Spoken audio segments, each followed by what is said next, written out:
Kita semua tahu bahwa Indonesia memang ditakdirkan untuk menjadi global player, menjadi pemain dunia, menjadi penghulunya dunia. Baik tersadar bangsanya atau tidak, baik pejabatnya sadar atau tidak, maka takdir bangsa Indonesia untuk menjadi bangsa pengendali yang berpengaruh di dunia memang ada di DNA bangsa dan negara Indonesia. Walau saat ini hutang menumpuk dengan pola pikir pejabat yang makan sekolah dari dunia barat, atau walau negara saat ini dikadali sumber daya alamnya dikeduk kaum oriental yang didukung pejabat lainnya, namun kalau sudah takdir Indonesia harus menjadi negara besar, ya pasti akan mencapai juga kesananya. Kesadaran itu mulai terbangun saat ini.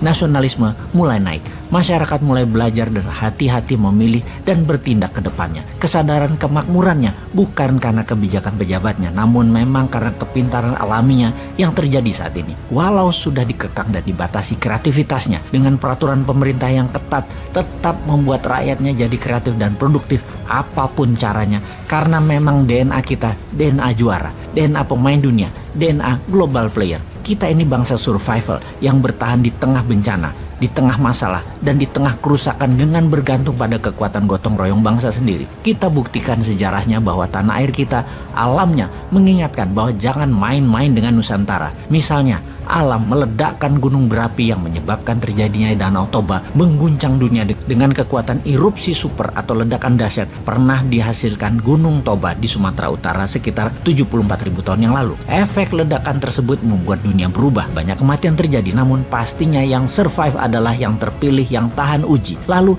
ledakan Gunung Tambora yang terletak di Pulau Sumbawa. Letusan ini diikuti oleh antara 6 bulan sampai 3 tahun meningkatnya kepulan dan letusan freatik kecil. Bumbungan letusannya menurunkan suhu global dan menyebabkan pendinginan global dan kegagalan panen di seluruh dunia pada tahun berikutnya. Periode 3 tahun tersebut dikenal dengan tahun tanpa musim panas. Dunia berubah banyak dan menjadi dewasa. Pastinya pupuk disebar di seluruh dunia. Pastinya gerakan tanah vulkanik tektonik menjadi menggeser, membuat mineral tanah dalam dan mineral tanah jarang muncul di permukaan di tanah Nusantara. Lalu ada makhluk peninggalan zaman Jurassik, satu-satunya di dunia yang namanya Komodo di Flores. Ini membuktikan satu hal lagi, spesies di Indonesia mencerminkan bangsa manusianya juga ada DNA survivalnya, DNA championnya, DNA juaranya, mutu tinggi. Kita ambil hikmahnya sekarang. Ledakan Gunung Toba dan Tambora merubah dunia. Komodo adalah makhluk survival segala zaman.